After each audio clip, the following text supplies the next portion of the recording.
میرے حبیب نے فرمایا بندہ جب رو کے کہتا ہے نا یا اللہ غلطی ہو گئی معاف کر دے، فرمایا میرا مالک اسے فوراً ہی معاف فرما دیتا ہے۔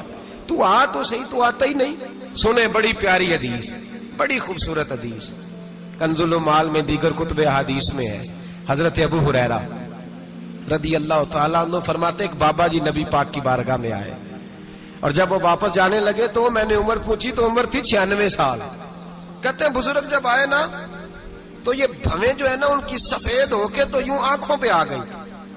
بڑی چھڑی بابا جی نے پکڑی ہوئی اور دونوں ہاتھ پکڑ کے نا چھڑی کے اوپر جھکے ہوئے ہیں ایک جانب۔ قربان جاؤں، کہتے ہیں جب وہ بزرگ مسجد میں داخل ہوئے تو میرے رسول نے کھڑے ہو کے استقبال فرمایا، کھڑے ہو، اور نبی کریم صلی اللہ علیہ وسلم نے آگے بڑھ کے بابا جی کو بازو سے پکڑا اور بٹھایا۔ حضور بیٹھ گئے، کہا بزرگوں کیسے آئے ہو؟ تو کہتے ہیں وہ بابا جی بات کرتے تو آنکھ کھول کے پہلے حضور کا چہرہ دیکھتے، پھر وہ بات کرتے تو ان کے لب و لہجے کے اندر بڑی پریشانی، بڑی تکلیف، بڑی مایوسی۔ عرض کرنے لگے یا رسول اللہ، حضور زندگی ساری گناہوں میں بیت گئی ہے، حضور غلطیاں ہی غلطیاں، یاد ماضی عذاب ہے، یا رب چھین لے مجھ سے حافظہ میرا۔ اے اللہ کے رسول بڑی لمبی فہرست ہے، پاپ ہی پاپ ہے، کالے سیاہ دفتر ہے۔ یا رسول اللہ صلی اللہ علیہ وسلم جب پلٹ کے دیکھتا ہوں حضور مجھے نیکی دکھائی نہیں دیتی۔ حضور اس عمر میں آپ کا ایک صحابی ملا ہے، اس نے بات سمجھائی ہے تو تھوڑا خیال آیا ہے، لیکن یا رسول اللہ صلی اللہ علیہ وسلم اب میرا وجود بیکار ہو گیا ہے، حضور بوڑھا ہو گیا ہوں۔ 3 باتیں کہیں بزرگوں نے اور نرالی کہیں۔ کہنے لگے یا رسول اللہ صلی اللہ علیہ وسلم، حضور اب تو میری کمر بھی سیدھی نہیں ہوتی کہ میں نماز ہی صحیح ادا کر سکوں، بوڑھا ہو گیا ہوں۔ یا رسول اللہ صلی اللہ علیہ وسلم اب میرے اندر طاقت نہیں کہ میں محنت مزدوری کر کے صدقے اور خیرات دے سکوں۔ یا رسول اللہ صلی اللہ علیہ وسلم اب میں تلوار لے کے جہاد بھی نہیں کر سکتا۔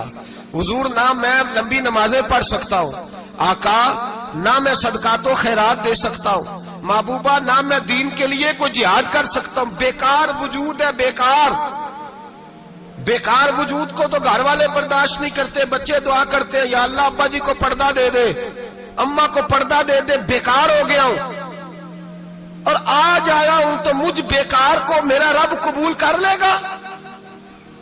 آج کلمہ پڑھوں تو بیکار ہوں، کسی کام کا نہیں، نہ نماز نہ صدقات نہ جہاد، قبول کر لے گا؟ حضرت ابو ہریرہ فرماتے ہیں جیسے برسات میں بارش کی جھڑی لگتی ہے، یوں مصطفیٰ کی آنکھوں سے جھڑی لگ گئی۔ حضور کھل کے روئے، کھل کے، اور میرے حبیب پاک نے فرمایا بزرگوں بڑے مجاہد ہیں، دین کے لیے جہاد کرنے والے بڑے ہیں، رب کریم کو آپ کی تلوار کی اتنی حاجت نہیں، اور فرمایا اس کے خزانے کوئی خالی تو نہیں کہ آپ ہی گویا صدقہ دیں گے تو بھرے جائیں گے، اور فرمایا پھر رب کریم کی شان میں اضافہ نہیں کرتی عبادتیں، وہ تو بندے کو نفع دیتی ہیں۔ میں بزرگوں نہ آپ جہاد کریں نہ آپ صدقات دیں، لا لمبی نمازیں پڑھیں، آپ صدق دل سے آ جائیں، اللہ کے رسول کا وعدہ ہے رب آپ کو بغیر حساب کتاب جنت عطا فرما دے گا۔ آنا تو شرط ہے کہ نہیں؟ آئے تو صحیح، نہ پہنچے تو صحیح، آ گئے، اس کو نہیں عادت صدقات و خیرات کی، جہاد کی، تبلیغ، آئے تو صحیح۔ نہ تو آ ہی نہیں رہا، تو گھر میں بیٹھا ہوا ہے، تو سویا ہوا ہے، تو دکانداری کر رہا ہے، تو پیسے گن رہا ہے، تو آیا ہی نہیں، آ تو صحیح۔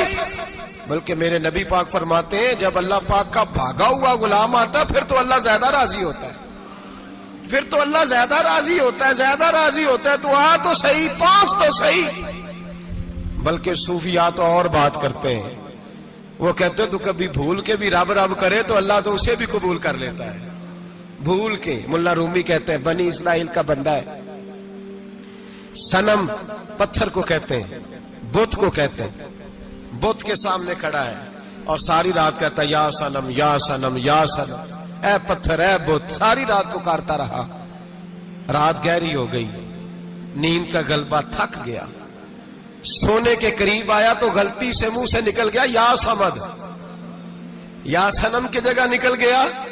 رب کریم نے فرمایا جبریل دوڑ کے جا، جو مانگتا ہے اسے دے دے۔ حضرت جبریل عرض کرتے ہیں مولا بھول کے تیرا نام لے رہا ہے، بھول کے لے رہا ہے، تو رب کریم نے فرمایا چل نام تو میرا ہی لے رہا ہے نا، میرا لے رہا ہے نا یا اللہ. وہ اللہ کریم نے فرمایا جھوٹے کے سامنے ساری رات کا کھڑا ہے، ساری رات کا پکار رہا ہے، اسے کچھ نہیں ملا تو سچے کا نام لیا ہے. اگر میں بھی کچھ نہ دوں اور بت میں اور مجھ میں فرق کیا رہ جائے گا؟ جا جو مانگتا ہے جھولی بھر کے دے، نام تو لیا ہے نا. او بھائی تو بہانا تو بنانا، وہ آ تو صحیح نا، تو یہاں آ جا، پہنچ جا، آ جا، بس بیٹھ جا، اس کی بارگاہ ناز میں حاضر تو ہونا. تجھے فرصت ہی نہیں. تو یاروں کے لیے ٹائم نکالتا ہے، بازاروں کے لیے ٹائم نکالتا ہے، گلیوں کے لیے ٹائم نکالتا ہے، چوکوں چوراہوں کے لیے ٹائم نکالتا ہے، ہفتے میں ایک دن ہوٹلنگ کے لیے بھی جاتا ہے، لیکن کبھی چھپ کے 2 نفلوں کی تجھے توفیق نہیں ہوتی. اور میں کئی دفعہ کہہ چکا ہوں، جس بندے کو بغیر عبادت کے رزق زیادہ ملنے لگ جائے اس پر آزمائش ہوتی ہے رب کریم کی. اللہ فرماتا ہے اس کو پیسے دو، اسے آنے نہ دینا، اس کو چل پیسے دوڑ جا.